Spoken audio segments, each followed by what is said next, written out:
मुनिने परम भक्तिने नाना परिने गायिले हरि चरिता आरती करो भगवंता। जय हो जय श्री भागवता आरती करो भगवंता।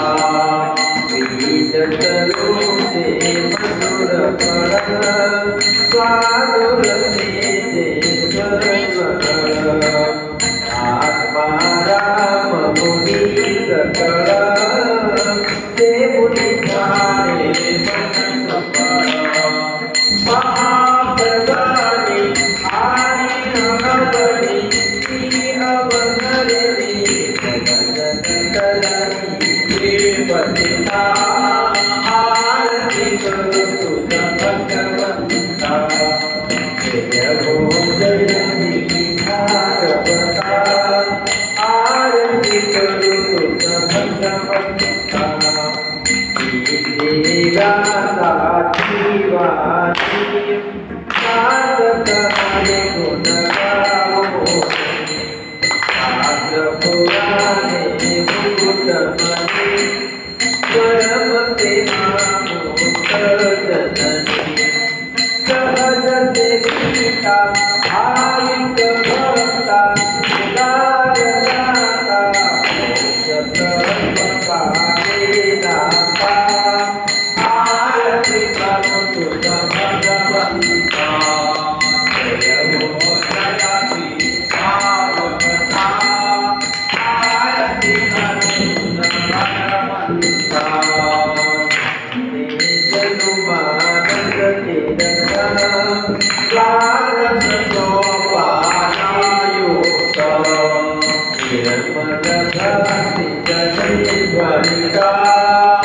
हरे हरे हरे दुख दुख मारे संतानी जटोरे देव गिरवने भान हर भले रसपीता आरती करो भगवंता। जय हो जय श्री भागवता आरती करो भगवंता। अपार खाता पंचमेना को नासाता प्राण नकाराता देवा परिवर्तनता जनु को दाता स्वयं प्रणेता मानस परिता अंतरिता समारता आरती करो भगवंता। जय हो जय श्री भागवता आरती करो भगवंता।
हरि विठ्ठल श्री ज्ञानदेव तुकाराम पंढरीनाथ भगवान की जय।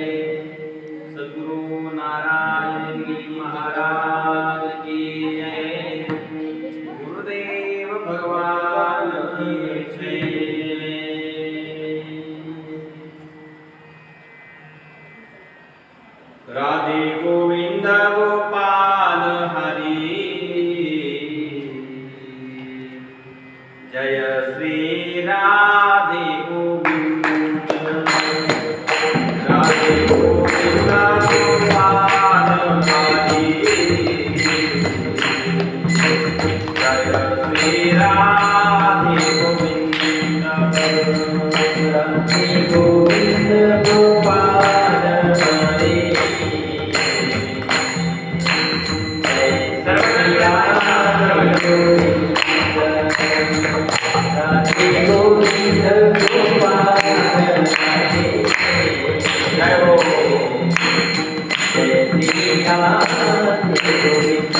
वक्रतुंड महाकाय सूर्यकोटि समप्रभ निर्विघ्नं कुरु मे देव सर्वकार्येषु सर्वदा। गजाननं भूतगणादिसेवितं कपितजम्बो फलचारुभक्षणम्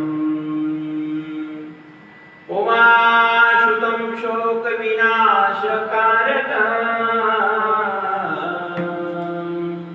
नमामि विघ्नेश्वरपादपङ्कजम्। गोरक्षजालिन्दरचर्पणाश्चार्वङ्गकाणीपमचिन्दाद्यां चौरङ्गेरिवानकभर्तरे सौम्या भूम्यां भूवर्णनम्रातसिद्धः धन्य धन्य अरवंगनाथा तुमच्या चरणी ठेवितो माथा। तपोज्ञान वैराग्य भक्ति स्वरूपं सदालंकृतं साधु संन्यासयोगम् मुखे यस्य वेदांत शास्त्रार्थनिधि नमो नारायण गिरि परब्रह्मा स्वरूपम् गुरुर्ब्रह्मा गुरुर्विष्णु गुरुर्देवो महेश्वरा गुरुर्साक्षात् परब्रह्म तस्मै श्री गुरुवे नमः। जय श्री राधे जय। प्रेम से बोलो जय श्री राधे।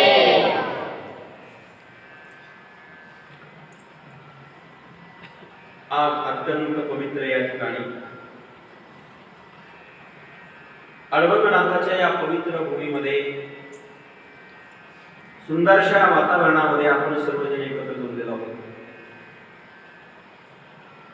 श्रीमद भागवत महापुराण या ग्रंथाला आज या ठिकाणी प्रारंभ होतो आहे।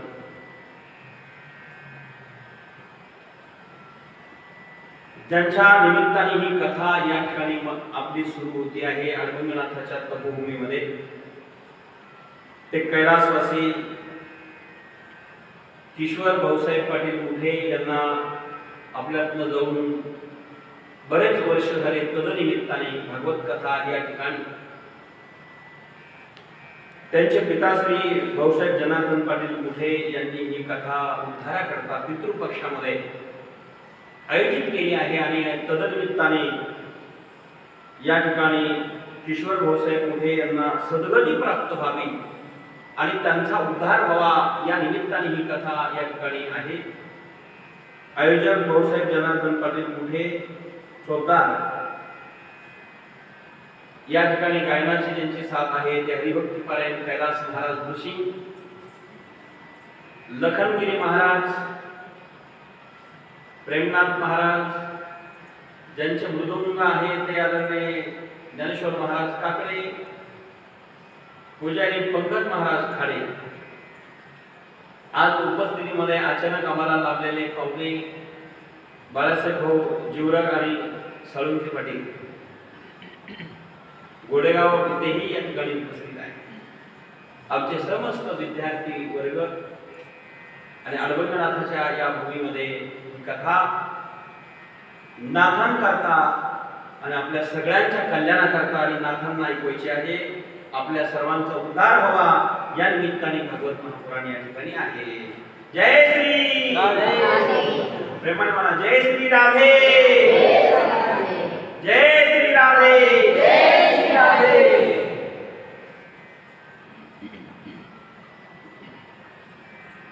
ही कथा ज्या ठिकाणी सुरुवात झालेली आहे, कुठे झाली, कशी झाली, आज पहिला दिवस आहे। आपली महात्म्याचं चरित्र आपण महात्मा जे भागवताचं महात्म्य आहे त्याची चर्चा आपण करणार आहोत। सुंदरशा या वातावरणामध्ये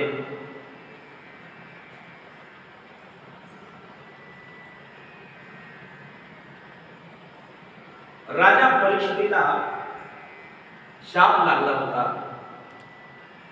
7 दिवसात मृत्यू प्राप्त होणार आहे, 7 दिवसात उद्धार झाला पाहिजे। त्याच्याकरता ही भगवत कथा आचार्यांनी सांगितलेली पूज्यपाद सुखदेव स्वामी सुखदेवांनी ही कथा राजा परीक्षितीला शुक्ताल गंगेच्या काठावरती सांगितलेली आहे। तीच कथा सूतजी सोनकांना सांगतात, तीच कथा सनकादिक नारदांना सांगतात, तीच कथा मी तुम्हाला सांगणार आहे आता या ठिकाणी। सर्वांनी पॉइंट आणले ना वया? बायबापण विचार करा विद्यार्थी, ज्या ठिकाणी सुखदेवांनी राजा परीक्षितीकरता गंगेच्या काठावरती शुक्ताल या क्षेत्रामध्ये ही कथा सांगितली,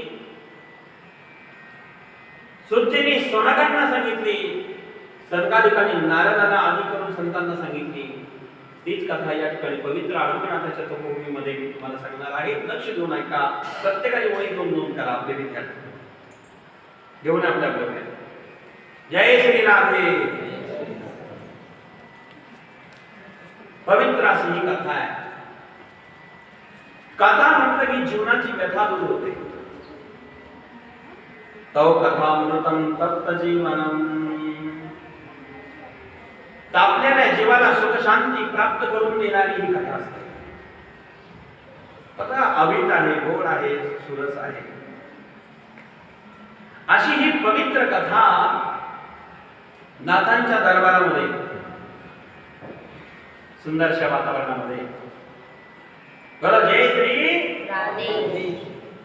राधेचा आवाज येऊ द्यायचा, जय श्री राधे, जय श्री राधे।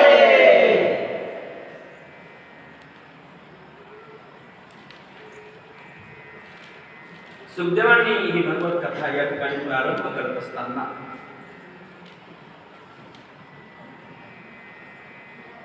भागवत ग्रंथ अत्यंत पवित्र आहे.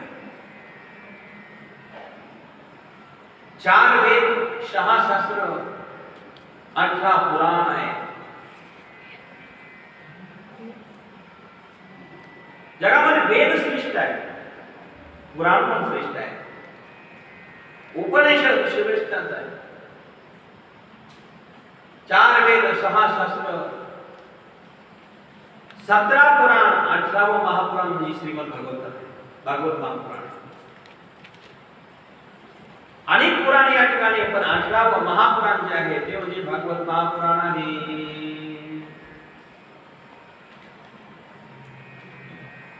जगामध्ये 2च ग्रंथ असे कैलास महाराज ज्याला श्रीमद शब्द लागलेला आहे. एक आहे भगवत गीता, तिला श्रीमद शब्द आहे, आणि दुसरी आहे भागवत कथा, तिला श्रीमद शब्द आहे. गीतेला श्रीमद शब्द आहे, भागवताला श्रीमद शब्द आहे. श्रीमद शब्द भागवताला आणि गीतेलाच का? कारण हे दोन्ही ग्रंथ साक्षात भगवान श्रीकृष्णाचे वाङ्मय रूप आहे, आणि दोन्ही ग्रंथ वाङ्मय रूप असल्यामुळे याला श्री शब्द लागलेला आहे. श्रीमद पुराण 17 आहे, 18वं महापुराण म्हणजे श्रीमद भागवत आहे. ही भागवत महापुराणाची गाथा फार पवित्र आहे. या भागवत ग्रंथामध्ये 18,000 श्लोक आहेत. बोलो जय श्री राधे. 18,000 श्लोकाची संहितेची भागवत कथा आहे. भागवतामध्ये 18,000 श्लोक आहेत. 335 अध्याय आणि 335 अध्याय, 18,000 श्लोक, 12 स्कंद त्या भागवतामध्ये. 12 स्कंदाचा भागवत महापुराण अत्यंत पवित्र ग्रंथ आहे. या ग्रंथातला अर्धा शब्द जरी कानावर पडला तर पाप नष्ट होतो. या ग्रंथाला प्रारंभ करत असताना सुखदेवाने सुरुवात केली, सचितानंद रूपाय विश्वोत्पत्त्यादि हेतवे तापत्रय विनाशाय श्रीकृष्णाय वयं नमः. या ग्रंथाला सुरुवात करत असताना सचित आनंद या शब्दाने सुरुवात झालेली आहे. राजा परीक्षितीच्या कल्याणाकरता 7 दिवस भागवत कथा सुखदेवांनी सांगितली. का 7 दिवस? का? कारण 7 दिवसात शाप लागून मरणार होता. शाप होता, 7व्या दिवशी मरणार कृष्ण. 7 दिवसात ज्याला मरायचं असेल त्यांनी भागवत कथा ऐकली पाहिजे. कसं मरावा शिकायचं असेल तर भागवत शिकवत आपल्याला. कसं जगावं हे शिकायचं असेल तर गीता वाचली पाहिजे, गीता अध्ययन केलं पाहिजे. आणि आनंदात कसं मरावं हे कल्याण करून घ्यायचं असेल, आनंदाने मृत्यू प्राप्त व्हावा असं वाटत असेल तर भागवत ऐकलं पाहिजे.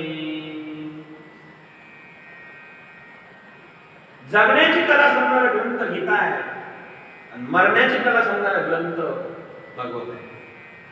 म्हणून आमच्या संतांनी सुद्धा सांगितलं, गीता भागवत करी श्रवण, गीता भागवत करी श्रवण,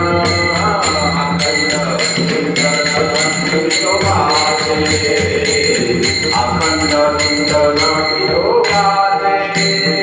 गीता भागवत करी श्रवण, गीता भागवत करी श्रवण, गीता भागवत करी श्रवण,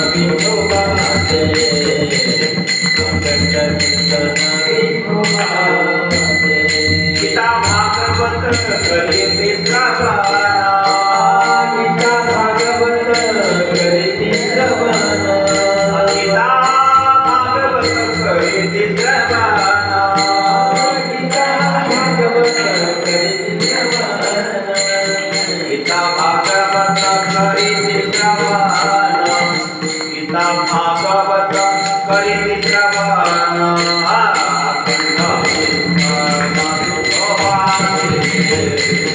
अखंड चिंतन वेदवाक्ये गीता भागवत करीति श्रवण गीता भागवत करीति श्रवण अखंड चिंतन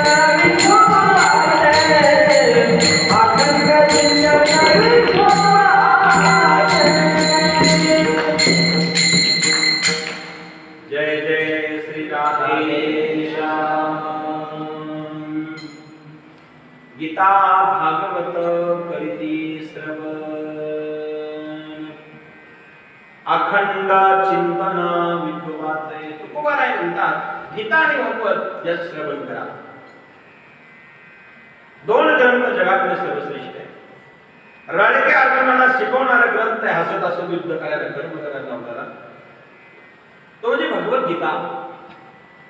बाप बाप ग्रंथ गीता, बाप रे बाप काय ग्रंथ आहे गीता। म्हणजे रडक्या माणसाला कर्म करवणारा शिकवणारा लागणारा ग्रंथ आहे गीता।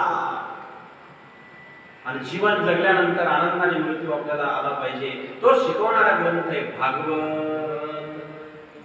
तुकाराम महाराजांनी दोनच ग्रंथाचं नाव घेतलं, तिसरा नाही। गीता आणि भागवत आणि दोन्हीला श्रीमत शब्द लागलेला आहे। आम्हाला भागवत हा ग्रंथ जगातला सर्वश्रेष्ठ ग्रंथ आहे। ही कथा सूतजी सोनकांना सांगताय। ही कथा सूतजी सोनकांना सांगतात। ज्या ठिकाणी ही कथा चालू आहे त्याचं ठिकाणाचं नाव आहे नैमिषारण्य।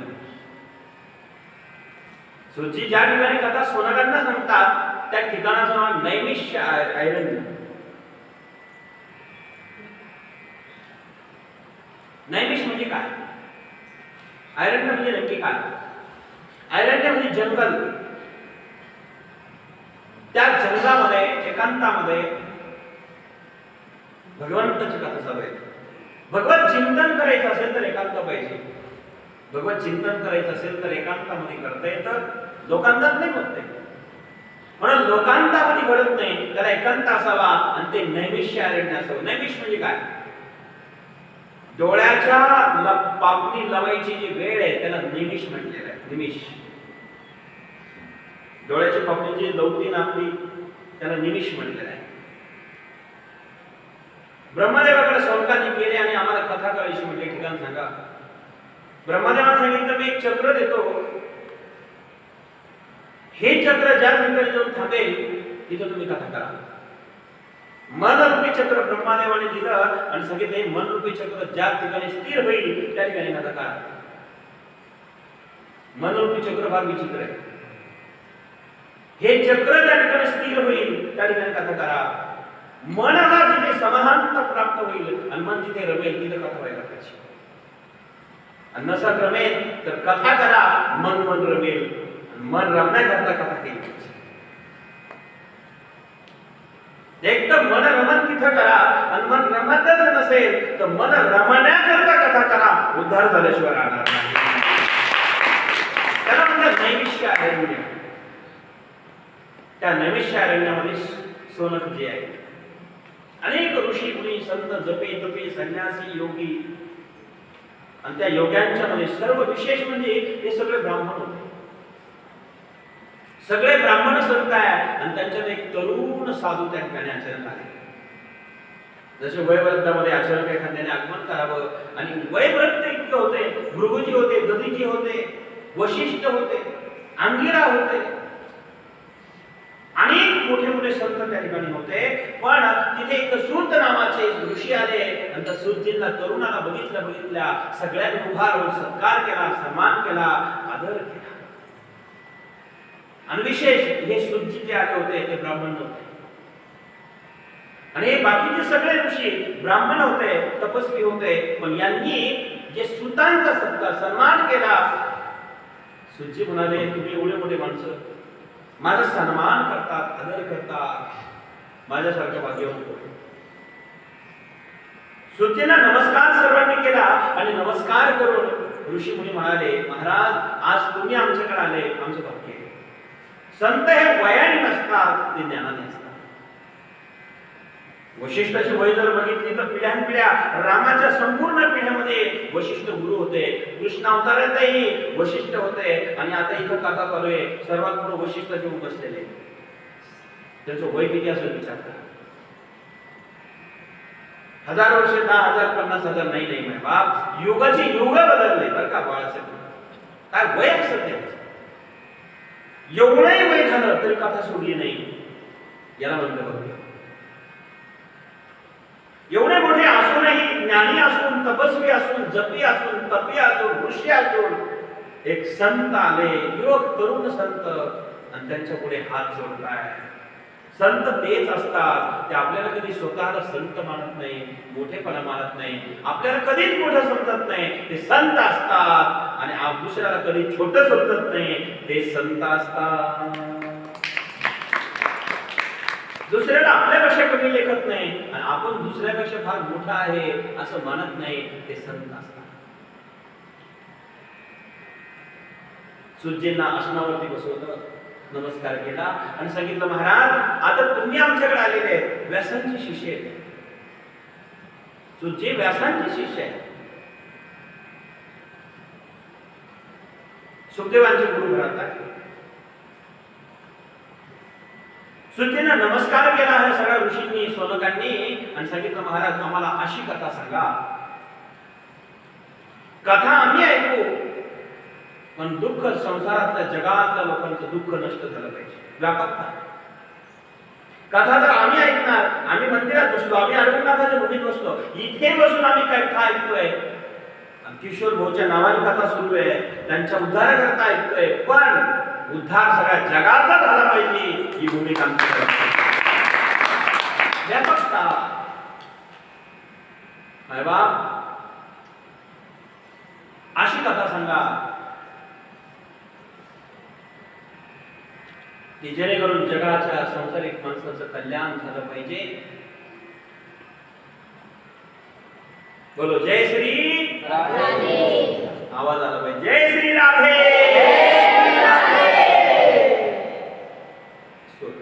परिणाम अत्यंत आनंदात आहे. सुंदर वातावरणामध्ये कथेला प्रारंभ झाला. सुची सोनकांना ही कथा सांगताय. सच्चिदानंद रूपाय विश्व उत्पत्त्यादि हेतवे. भगवान श्रीकृष्णाला वंदन या श्लोकाने सुची करतात. सच्चित आनंद, सत्य सत्य, सत्य तू सत्य तू विठ्ठल. विठ्ठल सत्य, ब्रह्म सत्य, ब्रह्म सत्य, जगत मिथ्य, सत्य जो आहे तो ईश्वर आहे. म्हणून सत शब्दाने या ग्रंथाला प्रारंभ केला. तुळशीदासाने रामायणाला सुरुवात केली, त्याच्यातही सांगितलेले सत्यम परम धीमहि. सत्य या जगातलं सर्वश्रेष्ठ आहे. सत्यामध्ये सर्व शक्ती विराजमान आहे. भागवताला प्रारंभ करत असताना सच्चित आनंद. श्रीकृष्ण कसा आहे, ईश्वर कसा आहे, सत आहे, चित आहे, आनंद आहे. सत चित आनंद. चित माने प्रकाश. जो सत्य आहे तो प्रकाशमय आहे. प्रकाशमय म्हणजे ज्ञान. जो सत्य आहे तो आदि सत्य आहे, मध्ये सत्य आहे, अंतिम सत्य आहे. आदि मध्य अंतिम जो सत्य आहे त्याला ईश्वर म्हणतात. तो ईश्वर श्रीकृष्ण आहे. चित माने प्रकाश. प्रकाश स्वरूप आहे. प्रकाश म्हणजे ज्ञान. प्रकाश म्हटला अंधार नष्ट होतो, अंधार गेला का अज्ञान संपतं, अज्ञान आलं की ज्ञान येतं, अज्ञान गेलं की ज्ञान येतं. अज्ञान घालण्याकरता तो प्रकाशमय चित्रूप आहे आणि आनंद आहे तो ईश्वर. सत चित आनंद, आनंद स्वरूप. आनंदाची व्याख्या किती सुंदर आहे. आनंद नसेल तर माणसाचं जीवन रसहीन आहे. म्हणून आमचे संत सांगतात आनंदाचे डोळी आनंदाचे रंग, आनंदाचे डोळी आनंदाचे रंग आहे. रंग आहे आनंदाचा, डोळी आनंदाचे आहे. आनंद पाहिजे. तो भगवान परमात्मा विश्व उत्पत्त्याद हेतवे, तो सच्चिदानंद भगवान परमात्मा त्याने ही सृष्टी निर्माण केली आहे. जने विश्व निर्मिये विश्व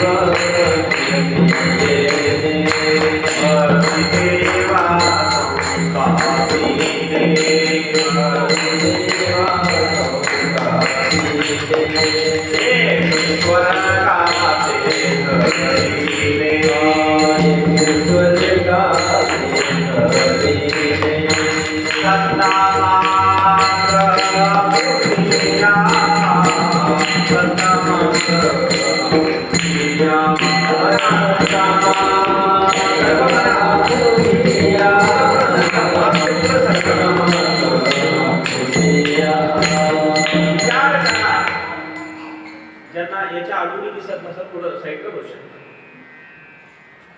विचार करा. जय श्री राधे. जने विश्व निर्मिले मरसे निवास स्थापिले, एकवे स्वर्गाते धरिले सत्ता मात्र पुलिया. तो भगवान परमात्मा विश्व उत्पत्त्यादि हेतवे तापत्रये विनाशाय, तो विश्वाला निर्माण करणारा सद्गुण चिद्गुण आनंद परमात्मा ईश्वर निर्माण ज्याने केलेला आहे. किती मोठं दुःख असू द्या, त्याचं नामस्मरण केलं की दुःख नष्ट होतं. त्याच्यापुढे असं कोणताच ताप नाहीये. ताप, भवताप, संताप, बरेच तापाचे प्रकार आहेत. एक हाडताप, भवताप, नाहीच कळला तर संताप. कोणताही ताप असला तरी त्याच्या नावापुढे कोणती करत नाही. तापत्रय विनाशाय, तापाला तापत्रय विनाशाय, तापत्रयाला नाश करणारा तो श्रीकृष्ण आहे. आणि तापत्रयाचा नाश करणारा श्रीकृष्ण भगवान परमात्मा, तापत्रयाला नाश करणारा असणारा ईश्वर. विचार करा, तो सर्वांचं दुःख नष्ट करतो. असा असणारा ईश्वर सच्चिदानंद रूपाय विश्व व्युत्पत्त्यादि हेतवे तापत्रये विनाशाय श्रीकृष्णाय वयं नमः.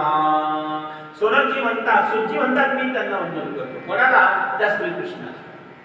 बरं, मी वंदन करत नाही, आपण सर्वजण वंदन करूया. एकट्याने वंदन करून करणार नाही. श्रीकृष्णाय वयं नमः. मी एकटा नाही, वयं नमः म्हणजे आपण सर्वजण श्रीकृष्णाला वंदन करू. तो कृष्ण भगवान परमात्मा या जगातला सर्वश्रेष्ठ देव आहे. श्रीकृष्णाचं वंदन करतात. सुरजी दुसऱ्या श्लोकामध्ये सुखदेवांचं वर्णन करतात. यम प्रवजन्तमपेतमपेत कृत्वं द्वैपायनो विहारकातो आजोवहाम पुत्रे तु तन्मया तया तरवो विनेदु तं सर्वभूतहृदयं मुनिमानतोऽस्मि. सुखदेवाचं वर्णन करत असताना यम प्रवजन्ते मनुपेत बपेत कृत्यम, सुखदेवाचं वर्णन फार गोड केलेलं आहे. सुखदेवाचं वर्णन करत असताना भगवान सुखदेव ज्यावेळेस जन्मतः संन्यासी जे आहेत अशा सुखदेवाला वंदन करताना नमस्कार करून या कथेला प्रारंभ सुद्धा करतात. निवेशे सुतमासेन ममेवाद्यमामती कथामृत रसस्वाद कुशलो सुनको ब्रवी. सुजीने ही सर्व सांगायला लागले तेव्हा सोनकी म्हणाले, महाराज आमची काही शंका आहे ते आपल्याला सांगावं लागेल. आम्हाला अशी कथा तुम्ही त्या अज्ञान दूर झालं पाहिजे.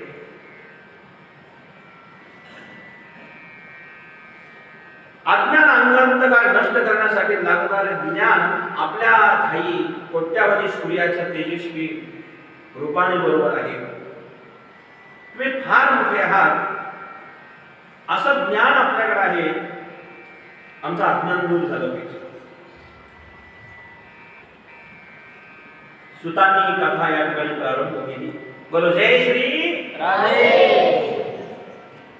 सुची म्हणाले, बाबा रे, आपण सर्वजण जीवन जगत असताना प्रत्येकाचं कर्म आहे. या जगामध्ये दुःखही काही महत्वाचं नाही, सुखही काही महत्वाचं नाही. सुखामध्ये कधी सुखी होऊ नका, दुःखामध्ये कधी दुःखी होऊ नका. मानलं तर सुख आहे, मानलं तर दुःख आहे. हे दोन्ही गोष्टी मनाच्या कल्पना आहेत. एखाद्याची सुंदर स्वयंपाक झाला तर सुख वाटतं. सुंदर भाजी झाली, सुंदर स्वयंपाक झाला की त्याला आनंद होतो. आनंद मानला तर आहे ना, नाही मानला तर दुःखच आहे. एका माणसाकडे भरपूर काही होतं, पण नाश्ता झाला खरड झाला. थोडा खरड नाश्ता झाला, सकाळी किरकिर करायला लागला, नोकराला बोलायला लागला, बायकोरांना बोलायला लागला, कळत नाही का तुम्हाला. थोडासा आणि खरड झाला, खरड झाला तरी रागवला, आणि झाला तरी रागवला, थोडा एक बिघडलं की माणसं रागवलं. एखाद्या 5-5 भाज्या खाण्याची सवय होती आणि त्याला एक दिवस 4च दिल्या, रागवायला लागला. अरे 4च भाज्यामध्ये मला रागवायला लागतात, रागवला. खातानी सुख नाहीये, दुःख आहे. 4 असूनही सुख नाही. एक गरीब कुटुंब होतं, त्यांच्याकडे भाजीच कधी होत नव्हती. चटणीला टोचा मारून जेवत होते, त्याच्यावर तेल नव्हतं. रोज चटणी भाजी खाऊन जीवन जगणारे व्यक्ती, त्यांनी एक दिवस भाजी केली, भाजीचा आनंद घेतला, त्यांना एवढा आनंद झाला विचारू नका. एक दिवस भाजी मिळाली, आनंदाला पारावार नाही. आणि एकाकडे 4-4, 5-5 भाज्या आहे, थोडी आरडी खरड झाली तर दुःखाला पारावार नाही. काय काय सुख आणि काय दुःख आहे. एक व्यक्ती बंगल्याच्या 7व्या तळावर राहतो. 7व्या तळावर राहूनही लाईट गेली तर मच्छर जास्त असतात. लाईट गेली की मच्छर असतात. तर म्हणतो फार त्रास होतो, लाईट गेली की मच्छर असतात, फार त्रास होतो, तर दुःख होतो. त्याच 50 तालातली बिल्डिंग असणारी, त्याच्याच खालच्या मजल्यावरती, खालच्या फुटपाथवरती एक गरीब कुटुंब असतं, गरीब व्यक्ती असतो. तो पोतं टाकतो आणि झोपी जातो. सकाळपर्यंत ऊन पडतो तेव्हा सोडली. काय सुखत नाही. ऐकताय ना आपण? एका व्यक्तीला 7व्या तळावरती लाईट गेली, झोप येत नाही, कारण पंखा चालत नाही, आणि पंखा नाही चालला का डास बसतात. एक व्यक्ती खालीच पडलेला असतो, फुटपाथवर पोतं टाकून झोपतो, त्याला डासही चावत नाही, ऊन पडतं तेव्हा सुद्धा. काय सुख आहे आणि काय दुःख आहे.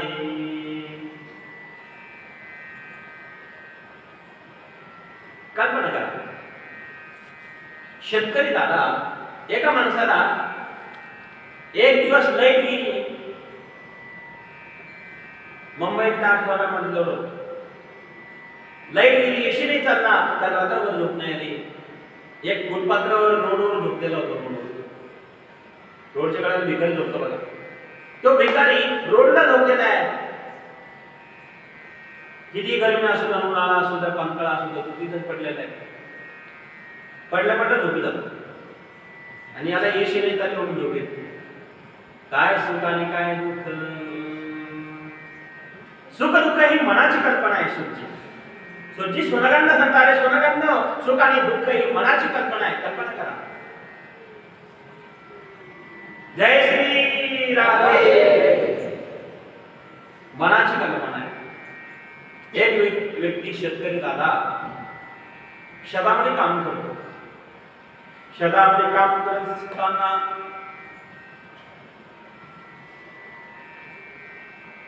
शेतकरी दादाला कधी लाईट येईल तेव्हा लागतो बॅटरी. त्यालाच माहिती अण्णा लाईट दिवसा टिकत नाही, तर रात्री बॅटरी घेऊन जावं लागेल. रात्रभर पाणी भरतो, 2-2:30 वाजता, 3 वाजता, थंडीचे दिवस असतात, पाणी रात्रभर उसाला भरलेलं असतं, गव्हाला पाणी भरलेलं असतं आणि पाणी देता देता 2:30-3 वाजते, तेव्हा त्याला खूप झोप येते आणि नांगरलेली जमीन असते, ढेकळं असतात, झोप आवरत नसते, पाणी भरायला वावरात गेलेलं असतात, ढेकळं असतात त्या ठिकाणी, झोप आणावर झाली, आवरत नाही, ढेकळं नांगरलेले असतात, तर तो ढेकळा हाताने मारतो, हाताची जोशी करतो आणि त्या ढेकळात झोपतो, तरी त्याला झोप लागते. एकाला नांगरीत पडले पडले झोप लागते, एकाला झोपेचे गोळ्या घेतला तरी झोप लागत नाही. काय सुख आणि दुःख? सुख ही मनाची कल्पना आहे आणि दुःख ही मनाची कल्पना आहे. मनाने घेतलं दुःख आहे, मनाने नाही घेतलं सुख आहे. कोरोनात जास्त माणसं मनाने घेऊनच गेली.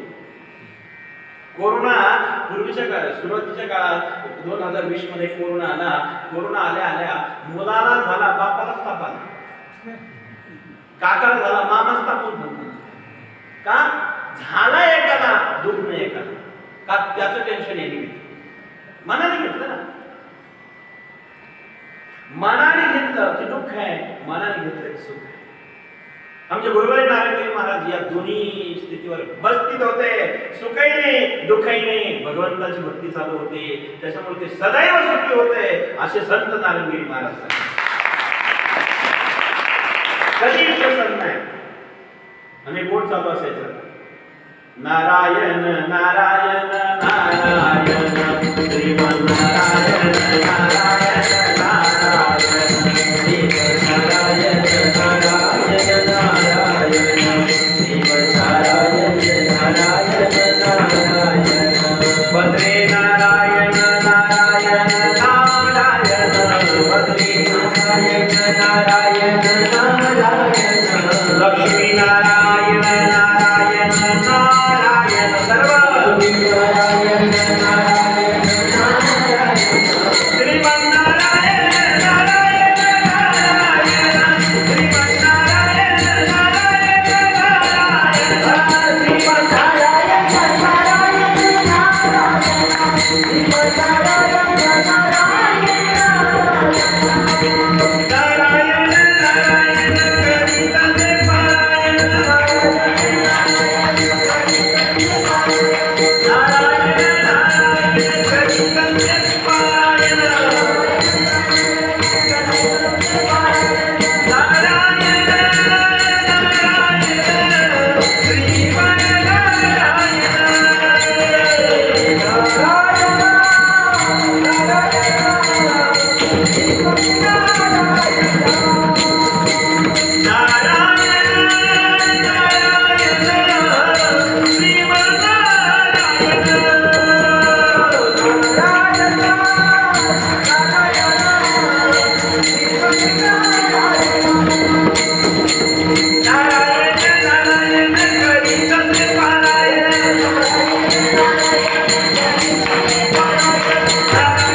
हरे राम हे भजन करायचं. नारंगिरी महाराज स्थित प्रज्ञ महात्मे होते. सुखात सुखी नाही, दुःखात दुःखी नाही. आणि ही संतांची अवस्था आहे. सृष्टी स्वरांना सांगतात, सोनकांना सुखाही फार महत्वाचं नाही, दुःखही काही महत्वाचं नाही. दोन्हीलाही फार महत्व देऊ नका. शीतस्न सुखदुःखेषु समसंग विवर्जितः. सुखही फार महत्वाचं नाहीये, दुःखही फार महत्वाचं नाहीये. सुखात सुखी होऊ नका, दुःखात दुःखी होऊ नका. माय बापांनो, दोन्हीला फार काही महत्व नाहीये.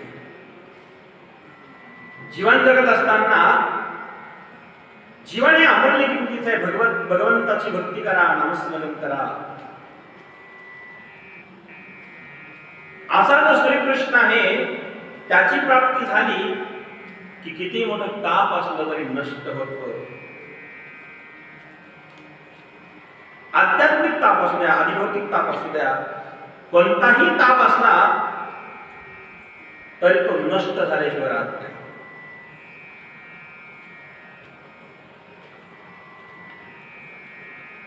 भागवत कथा जीवाची व्यथा दूर करते.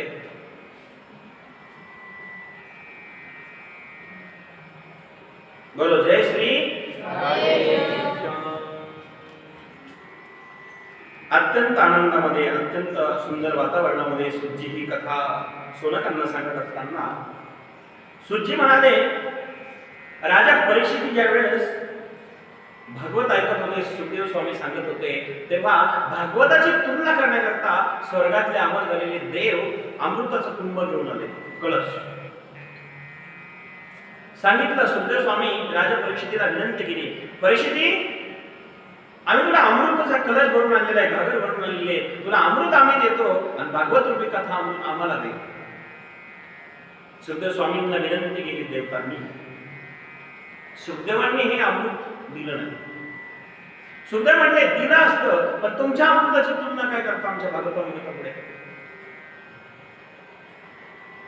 हे कथा रूपी जे अमृत आहे त्या अमृतापेक्षा काही श्रेष्ठ आहे.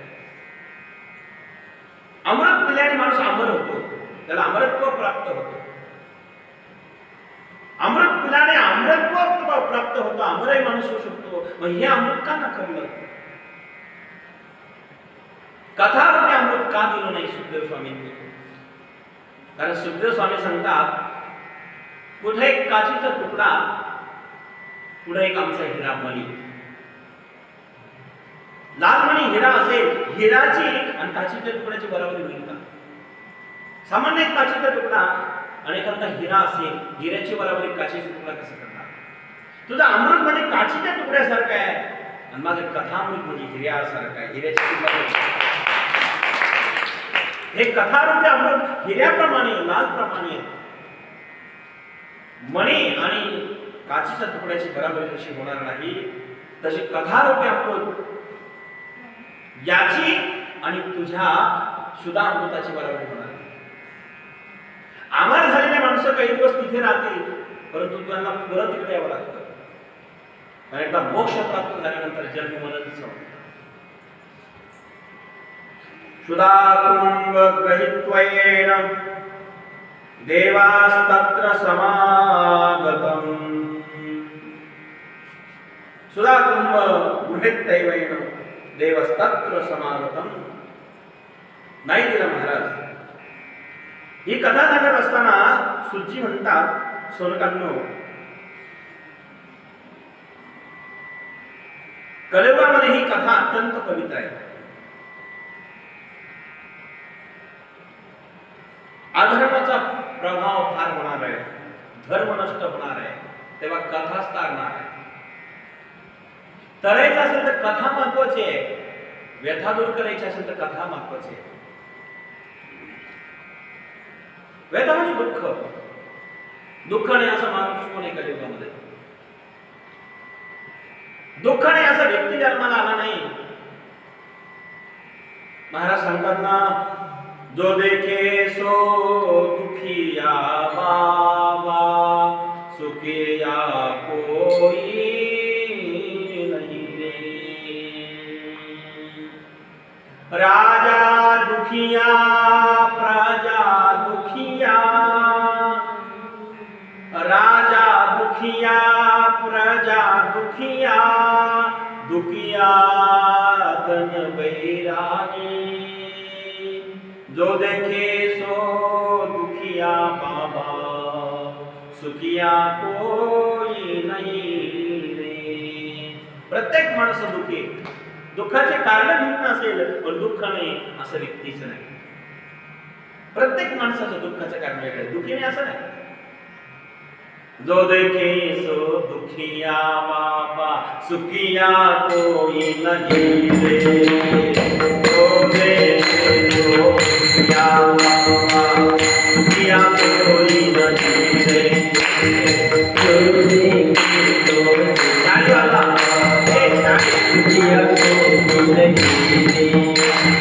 जो देखे सो दुखिया बाबा, सुखिया कोई नहीं.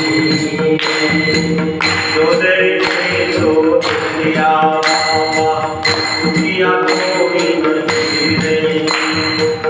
जो देखे सो दुखिया बाबा, सुखिया कोई नहीं रे. जो देखे दुखिया बाबा, सुखिया कोई नहीं रे. जो देखे दुखिया बाबा, सुखिया कोई नहीं रे. अरे राजा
दुखिया धन मैरागी, दुखिया धन मैरागी। बोलो जय श्री प्रत्येक जण दुःखी आहे. सोची सोनाकरना सांगतात बाबा प्रत्येकाला दुःख आहे आणि हे दुःख नष्ट करायचं असेल तर भागवत कथा ऐकली पाहिजे जीवनामध्ये. अशी भगवत कथा कोणतंही दुःख असू द्या ते दुःख नष्ट केल्याशिवाय राहत नाही. दुःख नष्ट करण्याची ताकद या भागवतामध्ये. म्हणून प्रत्येकाने भागवत ऐकलं पाहिजे. बोलो जय श्री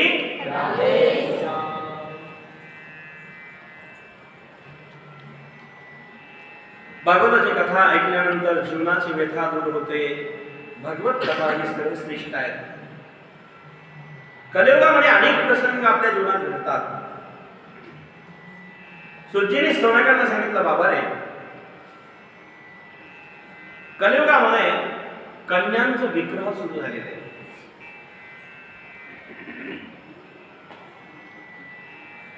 आणि मुलींच्या घरात सत्ता वाढलेली आहे, मुलांची संपत झालेली आहे. तरुणी प्रबुदा गेहे शालको बुद्धिदायक. तरुणी प्रबुदा गेहे शालको बुद्धिदायक. कलियुगामध्ये मेवण्याचा सल्ला वाढलेला आहे. तरुणीकडे सत्ता घरातली आलेली आहे. सासवाच्या चाव्या गेलेल्या आहेत. आता तिजोऱ्याच नाही राहिल्या मला. तरुणी प्रभुता गेले शालको बुद्धिदायक. साला घ्यायला पाहिजे साल्याकडनं, तो साला व्यवस्थित पाहिजे. कलियुगाचा परिणाम आहे हा. करे दावाग्नेन नाद्य साधनं भस्मदात् गतं. कलियुगामध्ये अनेक साधन भस्म झालेले आहेत. घटते जठरा माता तरुणी दया विनीती. माय बापाने विचार करा. यत् फलं नास्ति तपसा न योगे समाधिनः. कलियुगामध्ये सत्कर्म नष्ट झालेले, सदाचार नष्ट झालेले, तपश्चर्या नष्ट झालेली. आपण विचार करा कलियुगाचा हा परिणाम. सोनकजी सुजींना प्रश्न करतात, सुजी या कलियुगातून उद्धार करण्याकरता असं मेन साधन कोणतं आहे, त्याने करून आमचा उद्धार पाहिजे. सुतांनी सांगितलं. सुजी म्हणतात एकच आहे, भगवत कथा. भगवंताचं नामस्मरण आणि भगवत कथा हे जर चिंतन जर केलं तर कलियुगातून तू उतरल्याशिवाय.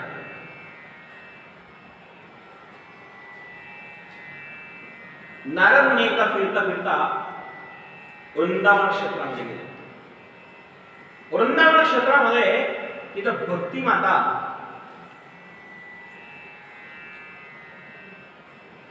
नारदजी जात असताना भक्ती आपल्या पुत्रांना घेऊन त्या ठिकाणी पडलेली होती. भक्तीचे दोन मुलं आहेत.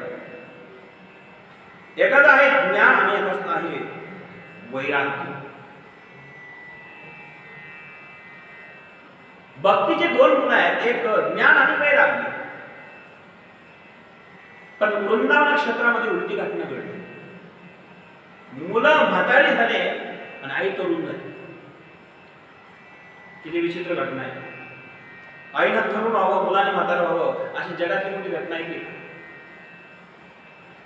वृंदावनामध्ये भक्ती तरुण आहे पण ज्ञान आणि वैराग्य म्हातार आहे. जर्जर. कोणत्या आईला आपल्या मुलं म्हातारे झालेलं आवडेल? मुलं म्हातारे नाही तरुण चालेल का? बोलो जय श्री. आईला दुःख आहे आणि भक्ती माता आपले मुलं म्हातारे झाले हे बघितल्या अत्यंत दुःखी आहे. आई भक्ती आई दुःखी आहे का? आपले मुलं म्हातारे झाले, जर्जर झाले, दुःखी झाले.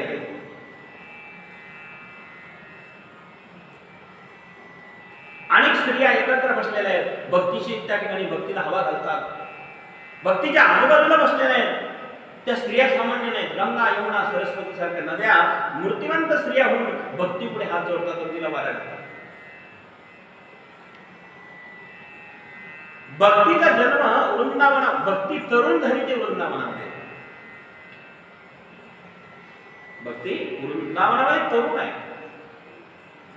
पण ज्ञान आणलेला की तिथे म्हातारे. आईला दुःख झालं, काय करावं कळीना. आणि तितक्यात नारद मुनी त्या रस्त्याने चालले होते. नारद मुनी संत आहे, इतरांच्या दुःखाने जो दुःखी होतो त्याला संत म्हणतात, इतरांच्या सुखाने जो सुखी होतो त्याला महात्मा म्हणतात. संत महात्मा इतरांच्या दुःखाने सुखाने दुःखी होत असतात, दुःखी सुखी इतरांवर अवलंबून आहे. नारदने बघितलं कोणीतरी स्त्रियांचा झुंड आहे, अर्थात टोळी स्त्रियांची आहे. अनेक स्त्रिया एकत्र बसलेल्या आहे आणि त्या स्त्रिया एकत्र येऊन काय करता माहित नाही. सर्व स्त्रिया एकत्र आलेल्या आहेत, पण का बसल्या माहित नाही. नारद असं बोलून चालले तर नारदांच्या अंगावरचा वारा त्या ठिकाणी वाहत आला आणि भक्तीकडे गेला, ज्ञान वैराग्याकडे गेला. जर्जर होऊन पडलेले, दुखी होऊन पडलेले, मूर्छित येऊन पडलेले ज्ञान वैराग्य, अंगावरचा वारा आला आणि अंगावरचा वाऱ्याने ते हलायला लागला. संतांच्या सानिध्यातला वारा जरी आला तरी आपलं कल्याण करतो. माझ्या भक्तांना आला शीतळ शांतीचा वारा,